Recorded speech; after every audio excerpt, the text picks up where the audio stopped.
Bismillahirrahmanirrahim. Assalamualaikum warahmatullahi wabarakatuh. Apa khabar semua murid tahun 3? Okey, pada hari ini 5 hari bulan 2 tahun 2021, hari Jumaat. Okey, pada hari ini kita akan belajar mata pelajaran akhlak dan kita akan menyambung semula pelajaran yang pertama, iaitu adab menziarahi orang sakit. Okey, kita buka pada muka surat 2, iaitu dalil menziarahi orang sakit. Man ada maridon au zara akhon lahu fillahi nadahu munadin bi an tibta wa taba mamsyaka wa tabawwa'ta minal jannati manzila. Maksudnya, sesiapa mengunjungi orang sakit atau menziarahi saudara seagama, maka malaikat berseru kepadanya, baik engkau dan baik perjalanan engkau, dan sesungguhnya engkau akan ditempatkan di dalam syurga. Riwayat At-Tirmizi. Okey, maksudnya kat sini untuk pelajar tahun 3, saya terangkan. Maksudnya daripada dalil ni, sesiapa pun yang mengunjungi, yang datang, yang melawat orang sakit atau menziarahi saudara seagama, dia datang, dia melawat orang sakit ataupun dia ziarah saudara seagama dia, maka malaikat berseru kepadanya. Maka malaikat pun berkata kepadanya. Nya tu siapa? Malaikat ni berkata kepada kita, baik engkau dan baik perjalanan engkau, baik kita dan baik perjalanan kita, dan sesungguhnya engkau akan ditempatkan di dalam syurga. Sesiapa yang baik engkau, baik kita ataupun perjalanan kita, dalam perjalanan kita tu, dan sesungguhnya Allah akan tempatkan kita di dalam syurga. Okey, tengok semua ke surat 3. Okey, surat 3, doa menziarahi orang sakit. Daripada Ummul Mukminin radhiyallahu anha, Rasulullah sallallahu alaihi wasallam bersabda, Allahumma rabban nasi adhibil ba'sa ishfihi wa anta syafi la shifaa illa shifauka shifaan la yughadiru saqama. Maksudnya, wahai Allah, Tuhan sekalian manusia, hilangkanlah sakitnya, sembuhkanlah dia.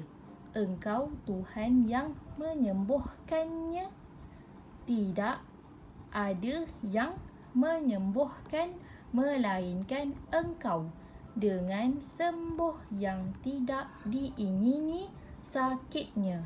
Riwayat Al-Bukhari dan Muslim.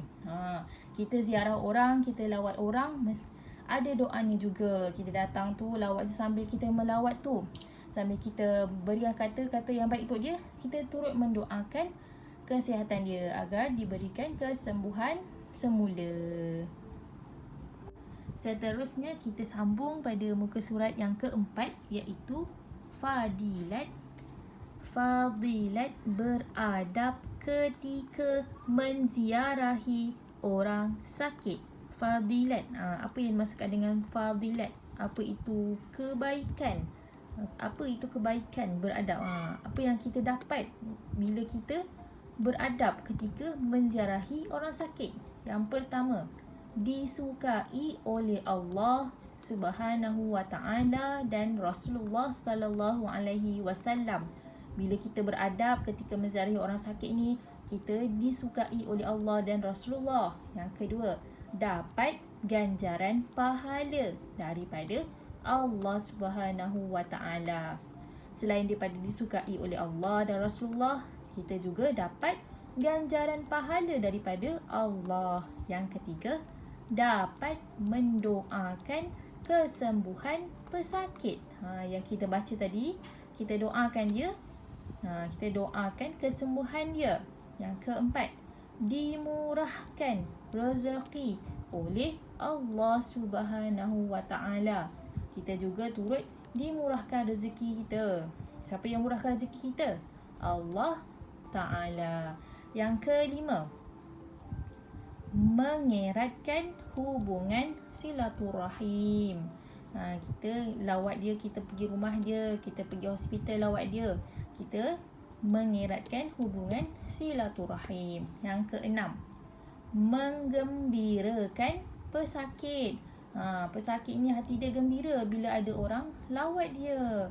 Dan yang terakhir, ketujuh adalah memberi semangat kepada pesakit.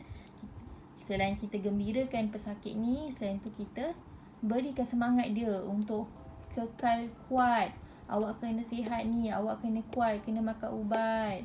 Kita berikan semangat dekat pesakit. Okey, yang seterusnya.